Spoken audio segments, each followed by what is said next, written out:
नमस्कार, स्वागत है आपका विशेष में। मैं हूं राहुल राजपूत। आज हम बात करेंगे भगवान शिव के पावन त्योहार महाशिवरात्रि की। संसार में हर मनुष्य को कोई ना कोई कष्ट है, हर इंसान को कोई ना कोई दुख है, लेकिन जीवन की सभी मनोकामनाओं की पूर्ति के लिए शिव पूजा को सर्वश्रेष्ठ उपाय माना जाता है। क्योंकि शिव भगवान को भोलेनाथ भी कहा जाता है, इसलिए वो सभी भक्तों की इच्छा जल्दी पूरी करते हैं। जिसको शिव जी का आशीर्वाद मिल जाता है उसके सारे कष्ट दूर हो जाते हैं और शिव जी का आशीर्वाद पाने का सबसे उत्तम समय आ चुका है, यानी महाशिवरात्रि। ओम जय शिव ओंकारा, भज हर शिव ओंकारा। ब्रह्मा विष्णु सदा शिव, अर्धांगी धारा।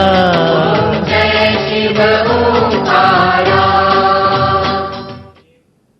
महाशिवरात्रि शिव भगवान को प्रसन्न करने के लिए एक प्रमुख त्योहार है और इस महाशिवरात्रि पर कौन सी राशि का मनुष्य किस तरह से शिव जी को प्रसन्न कर सकता है, इस पर बात करने के लिए हमारे साथ मौजूद हैं हमारे स्टूडियो में शास्त्री अवधेश जी। आपका बहुत बहुत स्वागत है हमारे स्टूडियो में। फाल्गुन महीने के कृष्ण पक्ष की चतुर्दशी को मनने वाले महाशिवरात्रि को काफी लाभदायक माना जाता है, लेकिन बहुत कम लोगों को पता है कि इस दिन को शिवरात्रि रूप में क्यों मनाया जाता है। माना जाता है कि सृष्टि की रचना इसी दिन हुई थी। मध्यरात्रि में भगवान शंकर का ब्रह्म से रुद्र के रूप में अवतरण हुआ था और प्रलय के समय इसी दिन प्रदोष के समय भगवान शिव शंकर तांडव करते हुए ब्रह्मांड को तीसरी आग की आग से नष्ट कर देते हैं। इसलिए इसे महाशिवरात्रि और कालरात्रि भी कहा जाता है।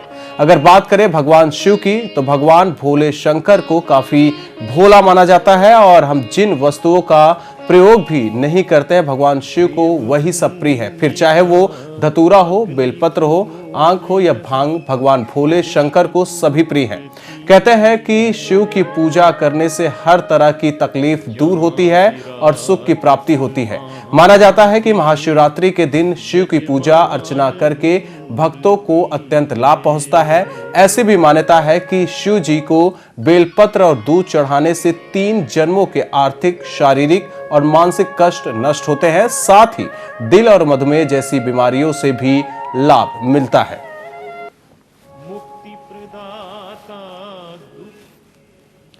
पंडित जी, इस बार महाशिवरात्रि का कैसा प्रभाव पड़ने वाला है लोगों पर, और ज्यादातर लोग ये जानना चाहते हैं कि आखिर वो ऐसा क्या करें जिससे उन्हें शिव जी का आशीर्वाद प्राप्त हो सके।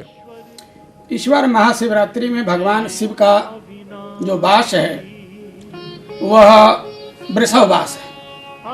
वृषभ आरूढ़ हैं और यह संसार के लिए, विशेषकर भूमि पुत्रों के लिए, किसानों के लिए, मजदूरों के लिए, या जो ऐसे लोग जिन्हें श्रम में विश्वास हो, कर्म में विश्वास हो, ऐसे कर्मशीलों के लिए सुखदायी, अमृतदायी और लाभदायी है।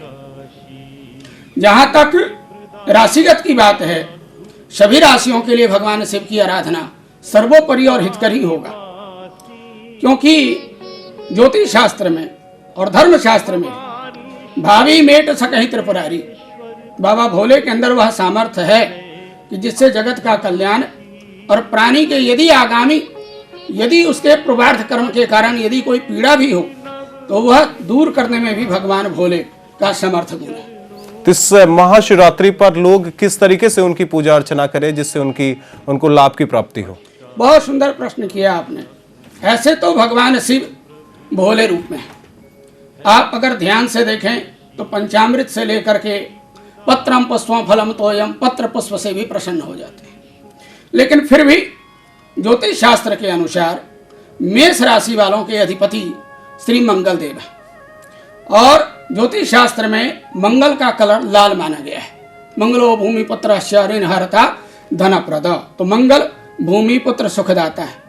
यदि मेष राशि वाला भगवान शिव के ऊपर लाल शक्कर, शहद सहित पंचामृत का यदि वह स्नान कराएं, अधिवास करवाएं, तो उनके अनेक मनोरथों की पूर्ति होगी। एक यहाँ ये भी है, शिवरात्रि के दिन सब लोग उठ के जो नदियों में नहाते हैं, उसके बाद वहां से जल लेके महाशिवरात्रि के दिन शिव जी के शिवलिंग पर तो उसको अर्पित करते हैं। तो ये क्या होना चाहिए, किस तरीके से वो सुबह उठे, कितने बजे उठे, सूर्योदय से पहले, इस तरीके से किस तरीके का आप बताना चाहिए? महाशिवरात्रि के पूजन की जो प्रक्रिया है साहब, वह सूर्योदय काल से ही आरंभ है और द्वादशी युक्त त्रयोदशी और त्रयोदशी रात्रि उपरांत चतुर्दशी, यही बीच में जो रात्रि है वह महाशिवरात्रि है। चलता जोगी बहता पानी सर्वदा शुद्ध माना गया है।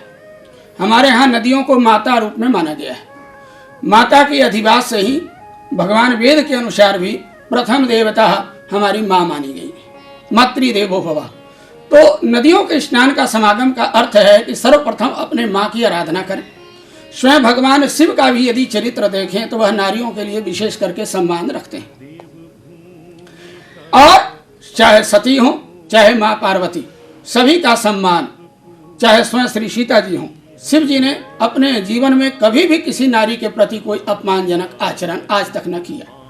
तो स्नान का भाव यही है कि आप मन भाव से पवित्र हों और प्रातः काल उठ करके ही ब्रह्म बेला में अर्थात अमृत बेला में सूर्योदय से पूर्व यदि करें तो अति उत्तम। और तद उपरांत जैसा कि आप जानते ही हैं, भगवान भोले हमारे एक लोटे जल से भी प्रसन्न हो जाते हैं। तो इसमें कोई गरीबी अमीरी, कोई रंग भेद नहीं है, कोई जाति भेद नहीं है। सभी भाव से प्रेम से केवल अपना वही जल भगवान शिव के ऊपर अर्पण करें तो अच्छा करें। शास्त्र मतानुसार रात्रि काल में 5 अभिषेक का विधान है। तो 5 प्रहर में 5 अभिषेक, यह रात्रि काल का विधान है, जो कि सभी प्राचीन मंदिरों में और जितने भी प्रतिष्ठित मंदिर में हैं, सभी वहां पर जो पुजारी जी हैं और जो व्यवस्थापक जन हैं, सभी भक्तों के लिए व्यवस्था करते हैं। शास्त्री जी, आपसे ये भी जानना चाहेंगे, जिस किसी की शादी नहीं हो पा रही है, उसमें देरी है, वो किस तरीके से उपाय करे इस महाशिवरात्रि के दौरान? देखिए साहब, यदि वह कन्या है तब तो भगवान शिव के साथ साथ यदि माँ पार्वती की आराधना करें, क्योंकि पार्वती माँ ने जो संसार को दिया है वह प्रेम से बढ़ करके कोई चीज नहीं थी। मंत्र है, हे गौरी शंकर अर्धांगनी जथा त्वाम शंकर प्रिया तथा माम कुरु कल्याणी कांत कांताम सुदुर्लभम। इस मंत्र से दुर्वांकुरान, जिसे हम दूब घास कहते हैं, अथवा बिल्व पत्र, यह यदि माँ पार्वती के चरणों में अर्पण करें और साथ ही साथ भगवान भोले के ऊपर लाल चंदन का लेपन करें तो अति शीघ्र विवाह योग बन जाएगा। यदि वह पुरुष हो तो वह इस भाव से करें कि माँ पार्वती के साथ साथ भगवान भोले के ऊपर सफेद शक्कर, दूध और दही का लेपन करें और पत्नी मनोरमाम देहि मनोवृतानुसारिणी तारिणी दुर्ग संसार सागरस्य कुलोद्भवाम, यह प्रार्थना माँ पार्वती से करें, उनका भी विवाह योग बने। यहाँ दर्शक आपसे जानना चाहेंगे, क्योंकि 12 राशि वाले लोग, सबकी हर एक वो होती है खुशी की, उनकी राशि किस तरीके से वो इस महाशिवरात्रि के दौरान उपाय करें कि उनको फायदा हो। इस तमाम राशि वाले 12 राशियों की बात करें, सबसे पहले बात करते हैं मेष राशि की, तो किस तरीके से उपाय करें कि उन्हें फायदा होगा? जैसा पूर्व में मैंने कहा, सभी राशि वालों को इस बात का विशेष ध्यान रखना चाहिए कि राशि अधिपति जो हैं उस रंग का प्रयोग अवश्य में करें। मेष राशि और वृश्चिक राशि, ये दोनों राशि के स्वामी मंगल देव हैं और मंगल का कलर, अब नासा ने भी मान लिया, भारतीय प्राचीन ज्योतिष तो अंततः सर्वथा सिद्ध हो ही है कि मंगल का कलर लाल है। अब देखिए, भगवान शिव की आराधना में यदि हम ध्यान से देखें तो लाल रंग का प्रयोग लाल चंदन का भी है, लाल शक्कर का भी है और शहद का भी है और गन्ने का रस का भी है। तो स्वाभाविक है कि यदि मेष राशि वाले और वृश्चिक राशि वाले, ये दोनों राशि वाले यदि भगवान शिव के ऊपर गन्ने के रस का अभिषेक करें, शहद का लेपन करें अथवा लाल शक्कर का भी अर्पण करें तो उनका मनोरथ यथाशीघ्र भावेन सिद्ध होगा। और अब देखते हैं वृषभ राशि क्या है, किस तरीके से उनको उपाय करना चाहिए। वृषभ राशि वालों के अधिपति शुक्रदेव हैं। शुक्र का कलर ज्योतिष शास्त्र में सफेद माना गया है। सफेद शक्कर, सफेद चंदन, दूध और दही का लेपन करें तो उनका मनोरथ अति शीघ्र सिद्ध होगा। अगर बात करें शास्त्री जी मिथुन राशि की, तो उन पर क्या प्रभाव पड़ेगा? वो किस तरीके से आशीर्वाद ले सकते हैं शिव मैं जी से? मिथुन राशि वालों से निवेदन करूंगा कि इस समय विशेष रूप से पूजन करें, क्योंकि चतुर्थ भाव के शनि की कुदृष्टि मिथुन राशि वालों के ऊपर इस समय पड़ रहा है। तो भगवान शिव की आराधना करने से उन्हें शनि महाराज की कुदृष्टि से मुक्ति मिलेगी, अर्थात बिल्वपत्र, द्रवांकुरान और साथ ही साथ धतूरे का बीज भी यदि अर्पण करें, धतूरे का पत्ते का भी अर्पण करें, तो उनसे उनके बहुत कल्याण होगा। ओम नमः शिवाय का पाठ जरूर करें। जी, ओम नमः शिवाय अपने आप में एक बहुत जी बड़ा बिल्कुल मंत्र है। बिल्कुल महामंत्र है साहब। कर्क राशि वालों की बात करें तो कर्क राशि वालों के स्वामी चंद्रदेव हैं, और चंद्रमा का हमारे यहाँ ज्योतिष शास्त्र में कलर सफेद माना गया है। साथ ही साथ चंद्रमा को मन का अधिपति माना गया है। चंद्रमा मनस हो जाता है, चंद्रमा मन का स्वामी। कर्क राशि वालों को आत्म नियंत्रण होकर के पूजन करना चाहिए, जल्दी नहीं करनी चाहिए, शांति पूर्वक करना चाहिए। दही का लेपन करें, साथ ही साथ दूध का भी लेपन करें। दूध, दही, सफेद शक्कर, ऐसा यदि वो करते हैं तो उनका मनोरथ शीघ्र पूर्ण होगा। और अब बात करते हैं सिंह राशि। हाँ, सिंह राशि वाले साहब, इनकी गर्जना है बड़ी खूंखार। कोशिश होती है कि जो सोच लिया सो करना है, जो देखा जाएगा, लेकिन हमारे भोलेनाथ को अहंकार पसंद नहीं है। सिंह राशि वालों को पूजन करते वक्त आसन का बड़ा विशेष ध्यान रखना चाहिए। शिवलिंग के ऊपर कभी भी मस्तक के ऊपर हाथ ना रखें, इस बात का विशेष ध्यान रखें। अर्पण भाव से करें, इस तरह से करें। लाल फूल, उसी प्रकार से गुलाब का फूल के साथ साथ यदि कमल का फूल अर्पण करें, साथ ही साथ शक्कर का, लाल शक्कर और शहद का अर्पण करें, तो सिंह राशि वालों के मनोवृत्ति की भी शांति मिलेगी, मनोरथ भी सिद्ध होगा और अकारण तनाव के भय से मुक्ति मिलेगी। और अब बात करते हैं कन्या राशि की। हाँ, कन्या राशि वाले साहब इस समय शनि की 7.5 से ग्रसित हैं, और शनि की 7.5 जो है इस पर इस समय सिर पर शनि सवार हैं। समझिए कि बहुत अकारण चिंता, व्यर्थ खर्च कारक और पारिवारिक जीवन में भी तनाव कारक योग है। ऐसे लोगों को चाहिए कि ओम नमः शिवाय के साथ साथ अगर हो सके तो भगवान शिव का रुद्राभिषेक जरूर करें जी। और रुद्राभिषेक में जहां तक हो सके भांग अथवा द्रवांकुरान का रस, उसी प्रकार से ना मिल सके तो केवल बिलपत्र का अंश, बेल रस, वह भी अर्पण करें, तो उससे भी भगवान शिव बहुत प्रसन्न होंगे, आशुतोष की कृपा होगी और जय जयकार होगा।